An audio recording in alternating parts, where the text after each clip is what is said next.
for giving us this opportunity and honor. So without any further delay, I'm going to invite Dr. Tanveer Rab to give his first talk on who runs the show, Leadership Integration. Dr. Tanveer Rab, kindly share your screen with us, please. Thank you. Can you see it? Yes, we can see that. Okay. So we're going to get started. Thank you very much. Sorry, if you could just go to the slideshow, that would be great. Sure. Thank you. Great. Thank you very much to Bashir Hanif and the Pakistan Society of Interventional Cardiology to invite us. Assalamu alaikum to all of you. I wish I could have been in Lahore, but thank you for the invitation. So I'm going to get right to the topic about leadership issues and challenges, who runs the show, and leadership integration. So after a long career in Emory faculty, I was last few years made section chief and in charge of the cath lab and interventional cardiology at one of the Emory hospitals. So I've learned a lot about it. So I want to share some of that experience and also focus on the SKY consensus document that was published in CCI last year. So I have no disclosures. So the governance dyad is very simple. You need to have a medical director and need to have a nursing lead or a director manager of the cath lab. And generally, we like to have very experienced people running the cath lab. With that comes to mind that you really have to take time out of your clinic and your procedural time to at least have 10% to 20% of administrative time. Now, in my own capacity, the system. Please let them know to run the talk that I taped. Quite a bit. And they gave me a lot of compensated time just to run the cath lab and do procedures and build new systems of care for Emory. Now, the nurse manager should have had cardiac cath lab experience or critical care cardiology experience, have been educated in it. We'd like to have people who have at least a bachelor's in nursing or master's in nursing or nursing administration. And she or he obviously oversee the non-physician staffing. So remember one thing, the medical director of the cath lab is in charge and ultimately responsible for whatever happens to the patient, but the nurse manager runs the show. Daily staffing needs, scheduling, what employees come is not really the business of the cath lab medical director, but the nurse manager runs the show. And the medical director of the cath lab must be experienced and respected in the community, must have good interventional skills, and somebody that people look up to. He should have had a history of low procedural complications. You can't get somebody out there who has a history of having a lot of fatalities, a really poor operator. That doesn't bode well for your cath lab.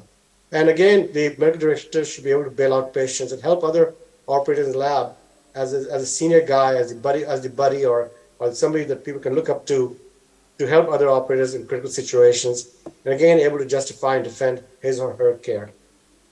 Medical director, again, should have full support of the administration. I tell you what, this job cannot be done without the full support of my university, my healthcare administration. Medical director should not have conflicts with the administration, but the governance of the cath lab, particularly a nurse manager or staff. And staff should really be on the same page as medical director. As when you go to a new program, you'll have a lot of people with old ideas and a lot of people who will be very resistant to you. And generally they get phased out, and you have to eventually build out your own team that works well with you.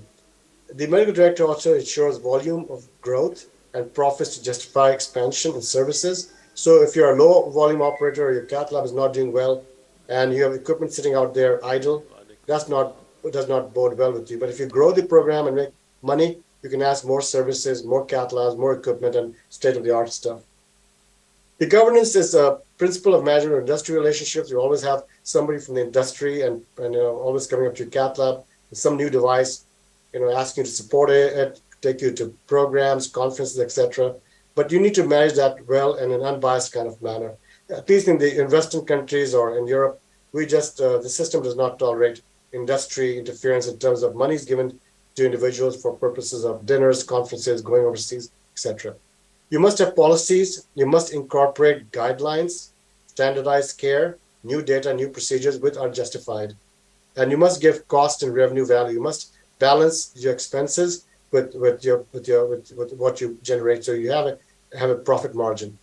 You must have efficient contracting. You must have lab efficiency of your equipment. You must have good technical support, and must be able to justify your capital expenses. And quality assurance is so important. We have a monthly STEMI conference looking at our outcomes, and again, our data is monitored through NCDR and others to show that we maintain quality. You must participate in registry, and Bashir Hanif has done a great job in Pakistan, particularly in the NCDR, and now the local program that you all have created to monitor your own quality. You must have M&M conferences. If you have a death in the cath lab, that is scrutinized and by people higher up than me, and we have to say what really happened to the patient. Public reporting does occur, not so much so anymore in cardiac arrest and cardiogenic shock, but if you have poor outcomes from routine angioplasties, there will be public reporting. And you must optimize patient care. Remember, the patient comes first.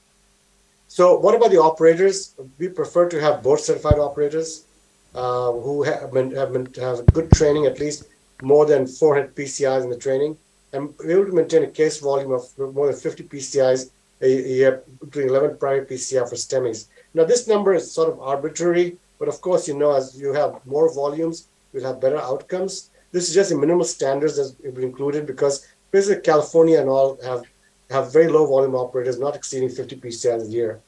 The cath lab physician should have his outcomes monitored. We do that through the NCADR dashboard. Participate in quality of assurance, must go to conferences and optimize CME. We have a defined number from the state of Georgia, for example, or any other state that you must participate in CME conferences to be able to justify your credentialing in the system. So the operative case volume and outcomes has to be documented in every case. This is done through medical records, through electronic records, but all these things can be tracked and followed. We mentioned NCDR, where we put in our data that's followed and benchmarked against national models, particularly for mortality, bleeding, transfusions, strokes, number of days in the hospital, door to balloon times. All these are monitored for us. Quality assurance and M&M conferences are tracked, and non-physician staff and nurses and technologists need to meet experience and certification, including our radiology techs and nurses who go through their own credentialing processes. Now, you must have protocol and practice drills in your cath lab, but particularly for high-risk, low-frequency complications, for protocol implementation simulation drills. Following complications, it's very important that you talk to the staff what happened, particularly if there's a death in the lab, or there's a long procedure, or a patient didn't do well in the cath lab. You must discuss that with your staff and take their opinions as to what could have been done differently. Not that you should follow all of that, but you should value their opinion. But finally, it's really you or the physician who makes the final decisions and is ultimately responsible for the patient. Root cause analysis may be appropriate. Catheterization labs must have capability to respond to emergent, unexpected circumstances that can affect not only physician safety, but patient safety and procedural volume. So example of high-risk emergencies, protocol and implementation simulations are how to manage vascular complications in cath lab. Fortunately, once you've gone radial, the complication rate from groin hematomas are low. You should know about anticoagulation and antiplatelet reversal protocols. I can tell you this, that being a radial first cath lab, those complications such as major hematomas have gone down. Nobody does brachial access anymore to control forearm hematoma, but you can still get it from radial access. You must have acute stroke protocols for calling stroke team and activating them for getting neurologists and neurointerventionists and emergent neuroimaging available to you. Staff must know where your access card is for emergency defibrillation. You should understand, the staff should understand what happens with corneal perforation, including immediate access to pericardiocentesis tray, an echo machine, supply of coils, covered stents, etc. This is critical for your cath lab. You can't have a cath lab without a pericardiocentesis tray or coils or covered stents, and that's a must for all cath labs in the United States to at least have this available and easy access to you. Now, if you don't use it in a year, that's good for your lab. But if you're using a lot of these, there's a problem of your procedure. The kit, as I said, must be available for pericardiocentesis. You should know about contrast reaction protocols, including emergent treatment of contrast allergy with sub-Q epinephrine or IV epinephrine or immediate intubation. You must have access to anesthesia care and know about intubation in the cath lab. And again, emergency balloon pump, Impella, or ECMO, whatever the system might have, must be readily available to you. With that, I'll end the talk about cath lab leadership integration, and I thank you for your attention. Thank you, Dr. Tanveer Rab.